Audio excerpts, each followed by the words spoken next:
বিএনপির ৪৭তম প্রতিষ্ঠা বার্ষিকী উপলক্ষে শিবচর উপজেলা বিএনপি কর্তৃক আয়োজিত আজকের এই র্যালির পরবর্তী সভার বিভিন্ন ইউনিয়ন থেকে যারা এসেছেন, আমার দুঃসময়ের সহযাত্রী, আমার দুঃসময়ের সহযোদ্ধা, জিয়া পরিবারের ভ্যানগার্ড হিসেবে পরিচিত বিএনপির ইউনিয়ন এবং অঙ্গ সংগঠনের সকল নেতৃবৃন্দকে জানাই আমার বিপ্লবী অভিনন্দন। সংগ্রামী বন্ধুগণ, আজকে এমন একটি সময়ে আমরা বিএনপির ৪৭তম প্রতিষ্ঠা বার্ষিকী পালন করতে যাচ্ছি, যখন বাংলাদেশের একটি নির্বাচনী পরবর্তী সময়ে আবহাওয়া বিরাজ করছে। ঠিক তখনই আমরা বিএনপির ৪৭তম প্রতিষ্ঠা বার্ষিকী পালন করতে যাচ্ছি। সংগ্রামী বন্ধুগণ, বিগত স্বৈরাচারী সরকারের শেখ হাসিনা রোশনালের কারণে অজস্র বিএনপি কর্মী, অঙ্গ সংগঠনের অজস্র নেতাকর্মী খুন হয়েছে। আমি তাদের রুহের মাগফিরাত কামনা করছি। সাথে সাথে তাদের পরিবারকে আমি সমবেদনা জানাচ্ছি। সংগ্রামী বন্ধুগণ, বাংলাদেশে একটি পালানোর দল আছে, যারা বাংলাদেশ থেকে পরিস্থিতি বুঝে তারা পালিয়ে যায়। তারা 1971 সালে পালিয়েছে, তারা 88-তে পালিয়েছে, তারা 24-25 সরে পালিয়েছে, তারা 111-ও পালিয়েছে। সেই দল হচ্ছে আওয়ামী লীগের। 1971 সালে শেখ মুজিবুর রহমান আতাতের নাম করে বাংলাদেশ থেকে পালিয়ে সেই পাকিস্তানে আশ্রয় নিয়েছে।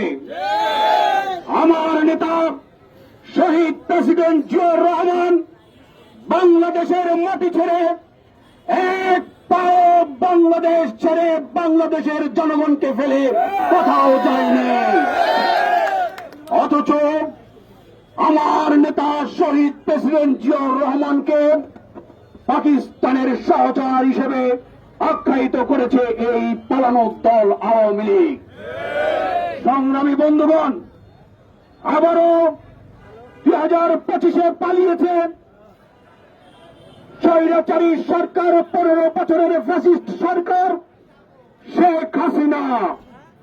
বাংলাদেশ এবং আওয়ামী লীগের শত শত হাজার হাজার নেতাকর্মীকে বাংলাদেশে ফেলে রেখে, বাংলাদেশকে বিতর্কিত করে ফেলে রেখে সে বাংলাদেশ থেকে পালিয়েছে। বিএনপি, খালেদা জিয়া কখনো বাংলাদেশের মানুষকে ফেলে কোথাও যায়নি।